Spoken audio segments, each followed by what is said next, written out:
Le feu crépitait, ses flammes dansant avec une intensité presque hypnotique. Arthur regardait les flammes danser, se reflétant sur les visages stupéfaits de ses parents, illuminant leurs traits figés par la surprise. Il venait de lâcher une bombe. Sa vie passée, un secret qu'il avait gardé si longtemps. Leur fils, réincarnation du roi Grey, un roi légendaire dont les histoires avaient débercé leur enfance. Un silence pesant s'abattit, lourd de questions non posées et d'émotions brutes, chaque seconde s'étirant comme une éternité. Il avait brisé la tranquillité de leur vie simple, une vie qu'ils avaient chérie. Il avait fait voler leur réalité en éclats, laissant derrière lui un chaos émotionnel. Son père, Reynolds, était assis, figé, sa chope de bière oubliée, ses pensées tourbillonnant. Son visage, habituellement marqué de rides de rire, était crispé par la confusion et l'incompréhension. Sa mère, Alice, avait la main plaquée sur sa bouche, les yeux écarquillés d'incrédulité, incapable de prononcer un mot. Le silence s'étendait, chaque tic-tac de l'horloge résonnant comme un coup de marteau sur le cœur déjà lourd d'Arthur, chaque seconde pesant plus que la précédente. Il avait tant voulu se décharger de ce poids, ce fardeau qu'il portait depuis si longtemps. Mais à voir leur réaction, il se demanda si le silence n'aurait pas été plus doux, plus supportable que cette vérité dévastatrice. Qu'est-ce que tu racontes, Arthur? Tu ne peux pas être sérieux. Reynolds fut le premier à briser le silence, son cœur battant la chamade. Sa voix était rauque, incrédule, comme s'il peinait à croire ce qu'il entendait. Il regarda son fils, cherchant dans ses yeux le moindre signe que ce n'était qu'une mauvaise blague. Il n'en vit aucun. Le sérieux d'Arthur était indéniable. Le visage d'Arthur était marqué de sincérité, ses yeux emplis d'une étrange tristesse que Reynolds n'y avait jamais vue auparavant. Cette tristesse semblait venir d'un autre temps, d'une autre vie. La réincarnation des rois? Arthur, ce n'est pas un jeu. Tu parles de choses impossibles. Alice, retrouvant enfin sa voix, parla d'un murmure étranglé, comme si chaque mot lui coûtait. Son regard allait de son mari à son fils, cherchant désespérément une explication logique, un démenti qui effacerait la peur qui s'insinuait dans son cœur. Elle voulait croire que tout cela n'était qu'un malentendu. Arthur prit une profonde inspiration, rassemblant son courage. Il savait que cela semblait absurde, presque ridicule. Sa vie passée ressemblait à un rêve lointain, et pourtant, elle était aussi réelle que les callosités sur ses mains. Chaque souvenir était gravé dans sa mémoire. Il rencontra le regard de ses parents, le sien empli d'une résolution calme. Il devait leur faire comprendre. Arthur Lewin. Ce n'est pas un jeu, maman. C'est la vérité. Je sais que c'est difficile à croire, mais c'est la réalité que je vis.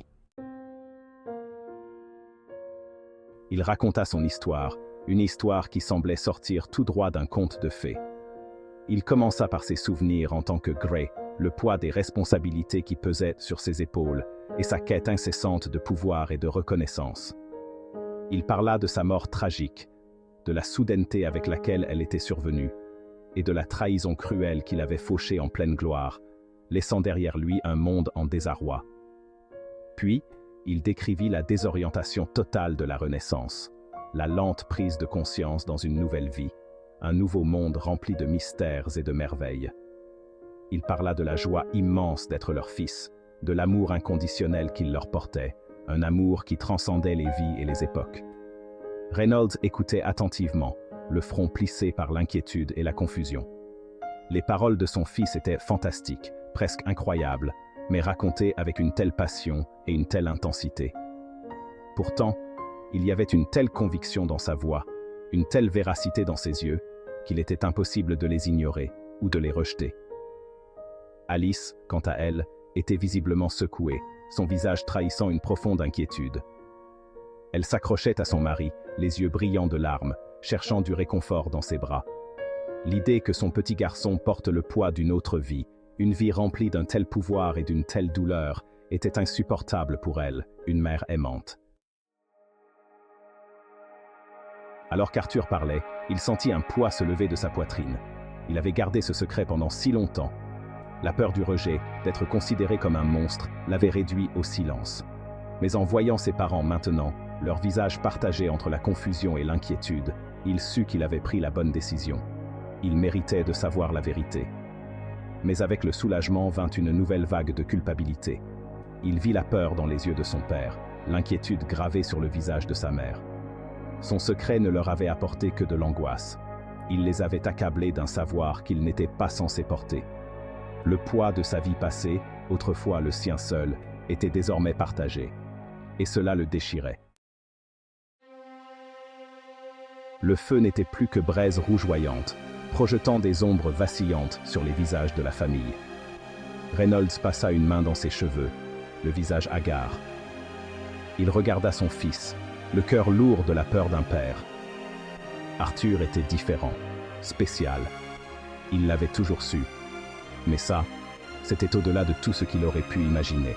Quoi qu'il arrive, Arthur, tu seras toujours notre fils. Alice, ses larmes séchées, tendit la main et prit le visage d'Arthur entre ses mains. Ses yeux, rougis mais emplis d'un amour indéfectible, rencontrèrent les siens. Sa voix, bien que tremblante, recelait une force qui la surprit elle-même.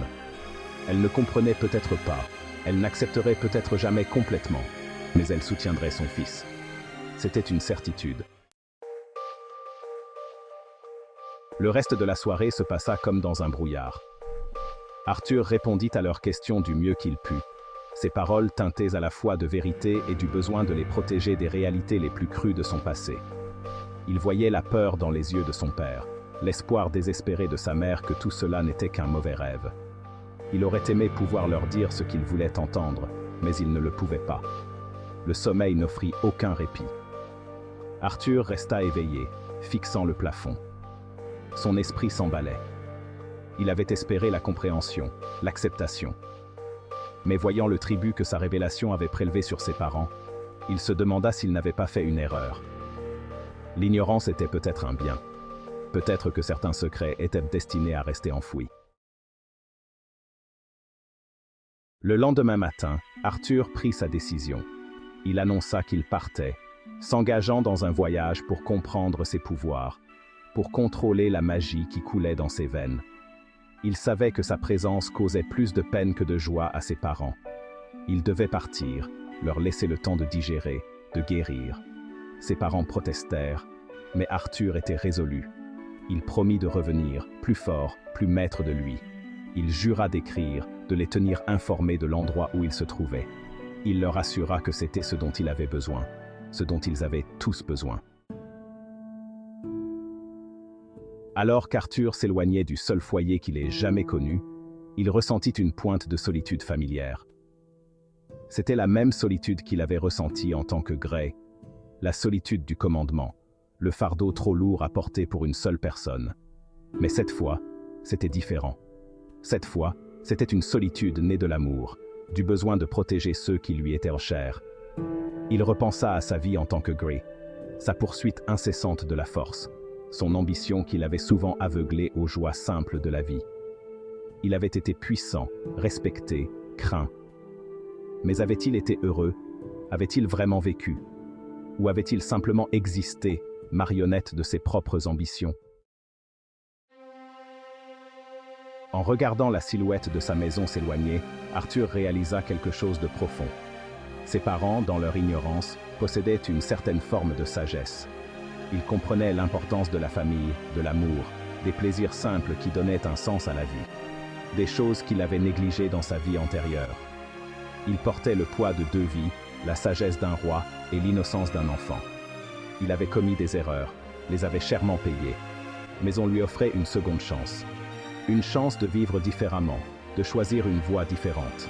Une voie où l'amour, et non le pouvoir, serait son étoile directrice. Il ne se retourna pas en marchant vers l'horizon. Ses parents se tenaient à l'orée de la forêt, leurs silhouettes minuscules au loin. Il savait qu'ils l'attendraient, leur amour comme un phare le guidant à travers les ténèbres. Il emportait leur amour avec lui, une braise chaude dans l'immensité froide de son passé. Il avait beaucoup à apprendre, de nombreuses épreuves à affronter. Mais il n'était plus seul. Il avait ses souvenirs, ses expériences et surtout l'amour de sa famille. Et cela, réalisa-t-il, était le plus grand pouvoir de tous.